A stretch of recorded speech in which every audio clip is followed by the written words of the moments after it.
শুরুতেই বলে নিতে চাই, ভিডিওটি এখনই পজ করে ক্যালেন্ডারের পাতায় আজকের তারিখটা মার্ক করে রাখো, কারণ আজ থেকে ঠিক 30 দিন পর এই তারিখটা তোমার মনে রাখা লাগবে। কারণ আজকের এই ভিডিওতে আমি তোমাকে এমন কিছু শেখাতে যাচ্ছি যা মাত্র 1 মাসের মধ্যে তোমাকে পুরোপুরি পাল্টে দেবে। যদি তুমি জীবনে কিছু করতে চাও তাহলে সবার আগে তোমার নিজেকে পরিবর্তন করতে হবে। আর আমি জানি নিজের লাইফ নিয়ে তুমি অনেক বেশি চিন্তিত, নিজের অভ্যাসগুলোর প্রতি আজ তুমি বিরক্ত নিজের উপরে, কারণ তুমি কখনোই এমনটা হতে চাওনি। এতদিনে হয়তো বুঝে গেছো অনেকেই তোমাকে পছন্দ করে না, সেটা কারো ব্যবহারে প্রকাশ পায়, আবার কারোটা প্রকাশ পায় না।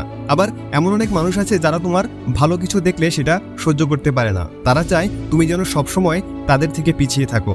কিন্তু এভাবে আর কতদিন এগুলো সহ্য করে আসবে? আর কতদিনই বা নিজের উপর ফ্রাস্ট্রেট হয়ে হতাশায় ভুগবে? নিজের জীবনকে এভাবে তিলে তিলে ধ্বংস করার কোনো মানেই হয় না, বরং তোমার উচিত তাদেরকে নিজের বেস্ট ভার্সনটা দেখিয়ে দেওয়া। তাই আজকে আমি তোমাকে 1 মাসের জন্য এমন একটি ডেইলি লাইফ রুটিন দিতে চলছি যা তুমি যদি টানা 30 দিন মেনে চলতে পারো তাহলে 1 মাস পর বাকি রানা তুমি নিজেই নিজেকে চিনতে পারবে না। তো চলো শুরু করি। পয়েন্ট নাম্বার 1, কখন ঘুমাবে ও কতক্ষণ ঘুমাবে? শুরুতেই তোমাকে একটি প্রশ্ন জিজ্ঞেস করতে চাই, তুমি রাত কটা নাগাদ ঘুমাও? না, আমি তোমাকে রাত 9টার মধ্যে ঘুমাতে যাওয়ার কথা বলবো না, কারণ বর্তমান যুগের সাথে তাল মিলিয়ে অনেক কিছুতেই পরিবর্তন এসেছে। তাই আমি তোমাকে এমন কিছু করতে বলবো না যা তোমার মেনে চলতে খুব বেশি কষ্ট হবে। আমি তোমাকে বলবো এই 30 দিন তোমাকে রাত 11টার মধ্যে ঘুমাতে হবে, কিন্তু তুমি আমাকে বলবে যে ভাই আমার এত তাড়াতাড়ি ঘুম আসে না, রাত জাগা আমার অভ্যাস হয়ে গেছে। কিন্তু এটারও একটা সমাধান আছে, সেটা হলো তোমাকে খুব ভোরে ঘুম থেকে উঠতে হবে। সকালে যত দেরি করে উঠবে রাতে তোমার ঘুমাতে ততই দেরি হবে। তাই অবশ্যই তোমাকে খুব ভোরে ঘুম থেকে ওঠার অভ্যাস করতে হবে। আর কখন তুমি ঘুমাবে, কতক্ষণ ঘুমাবে আর কখন ঘুম থেকে উঠবে সেটাও আমি নির্ধারণ করে দিচ্ছি।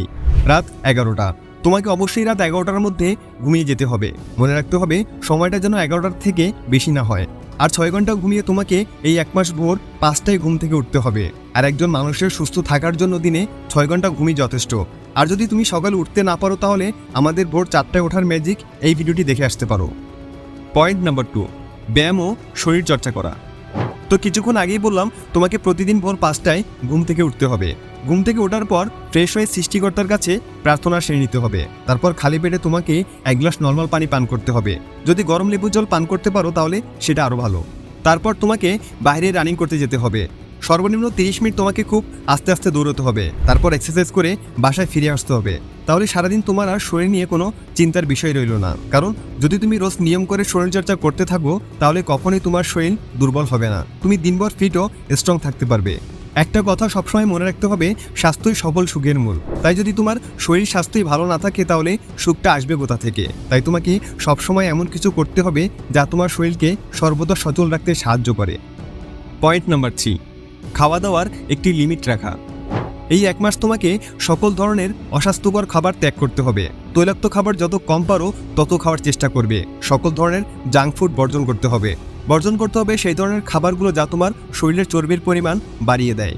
তোমাকে তোমার শরীর অনুযায়ী যথেষ্ট পরিমাণ বিশুদ্ধ পানি পান করতে হবে। কোনো খাবারই অতিরিক্ত খাওয়া যাবে না। খাবার পর সাথে সাথে বিছানায় শুয়ে পড়া যাবে না। এতে করে তোমার শরীরের ওজন বাড়বে না, ওজন নিয়ন্ত্রণে থাকবে, সাথে তোমার শরীর স্বাস্থ্য খুব ভালো থাকবে। নিজেকে তুমি অ্যাক্টিভ রাখতে পারবে। আর স্বাস্থ্যসম্মত খাবার খাওয়াও তৈলাক্ত খাবারগুলো বর্জন করার কারণে যদি তোমার মুখে বা শরীরের কোথাও পিম্পলস থেকে থাকে তাহলে সেগুলো গায়েব হয়ে যাবে। পয়েন্ট নাম্বার 4, প্রতিদিন নতুন কিছু শেখা। এই 1 মাস তোমাকে রোজ নতুন কিছু না কিছু শিখতে হবে, কিছু না কিছু জানতে হবে। সেটা হতে পারে নতুন কোনো স্কিল বা নতুন কোনো কাজ। মনে রাখতে হবে একদিনেই তুমি সবকিছু শিখে ফেলতে পারবে না। কোনো একটা বিষয়ে পারফেক্ট হতে গেলে একটু সময় তো লাগবেই। তাই তোমাকে এই 30টা দিনকে খুব ভালো করে কাজে লাগাতে হবে। প্রত্যেকটা দিনই অল্প অল্প করে কিছু শিখতে হবে। সেলফ ডেভেলপমেন্ট রিলেটেড বইগুলো পড়তে হবে। তাহলে দেখবে যা তুমি শিখতে চাও সে বিষয়ে ধীরে ধীরে তুমি পারফেক্ট হতে শুরু করেছো। আর যদি তুমি এটি মনোযোগ সহকারে করতে পারো, ফুল ফোকাসের সাথে এটি করতে পারো, তাহলে আমি তোমাকে গ্যারান্টি দিচ্ছি নতুন কিছু শেখার জন্য বা নতুন কোনো বিষয়ে পারফেক্ট হওয়ার জন্য এই 30টি দিনই তোমার জন্য যথেষ্ট। পয়েন্ট নাম্বার 5, নিজেকে নিয়ে ভাবা ও নিজের ভালো লাগাকে গুরুত্ব দেওয়া। অনেক তো হলো, অন্যদের কথা ভাবতে ভাবতে, অন্যদের সুবিধা অসুবিধা, আরাম আয়েশ, ভালো লাগা খারাপ লাগা এগুলো ভাবতে ভাবতে তুমি হয়তো নিজেকে নিয়েই ভাবতে ভুলে গেছো। নিজের ভালো লাগা মন্দ লাগার কাজটি হয়তো তোমার আর তেমনভাবে করা হয় না, কিন্তু এটি তোমার মানসিক স্বাস্থ্যের জন্য অনেকটা ক্ষতিকর। তাই 1 মাস তোমাকে সবার কথা বাদ দিয়ে নিজের কথা ভাবতে হবে। নিজের ভালো লাগা খারাপ লাগাকে সবার আগে প্রাধান্য দিতে হবে। কোন কাজটি তোমার ভালো লাগে সেটি করতে হবে, কারণ যখন তুমি এ ধরনের কাজ করবে তখন নিজের ভেতরে অদ্ভুত এক তৃপ্তি কাজ করবে। শারীরিক ও মানসিকভাবে তুমি বেশ ফুরফুরে মেজাজের থাকবে। তখন কোনো কিছুতেই তোমার আর বিরক্তবোধ হবে না। নিজেকে তুমি বেশ অ্যাক্টিভ ও চঞ্চল রাখতে পারবে, ফলে তোমার মস্তিষ্কেও তার পজিটিভ প্রভাব পড়বে। তাই 1 মাস অবশ্যই নিজেকে নিয়ে ভাবতে হবে। মানে ভাবতেই হবে। পয়েন্ট নাম্বার 6, অযথা সময় নষ্ট না করা। দেখো, তোমার হাতে মাত্র 30 দিন সময় আছে। যদি অযথা তুমি তোমার জীবন থেকে এই 30 দিন থেকে একটা সেকেন্ডও নষ্ট করো, সেটিও তোমার জন্য অনেক বড় ক্ষতি, কারণ ওই একটি সেকেন্ডকে আর কখনোই তুমি ফিরে পাবে না। আজকের এই সময়কে যদি তুমি এমনি চলে যেতে দাও, তাহলে বাকিটা সময় তোমার এই আফসোস করে কাটাতে হবে।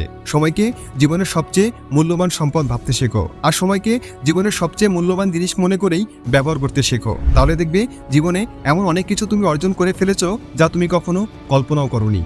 সময়কে সঠিকভাবে কাজে লাগাতে পারলে সেটি তোমাকে ঠিক কত বড় অর্জন এনে দিতে পারে তা হয়তো তোমার কল্পনাতেও নেই, কিন্তু তুমি আছো অযথা সময় নষ্ট করার ধান্দায়। আর এভাবে অল্প অল্প করে সময় নষ্ট করতে করতে সে সময়ের পরিমাণ বিশাল হয়ে দাঁড়ায়। তাই অযথা সময় নষ্ট করা বন্ধ করে আজ থেকেই সময়কে কাজে লাগাতে শুরু করো। যদি তুমি একবার সময়ের মূল্য বুঝে যাও, তাহলে তোমার মনে হবে আরে সময় তো খুব তাড়াতাড়ি চলে যাচ্ছে। কথাটা মিলিয়ে নিও।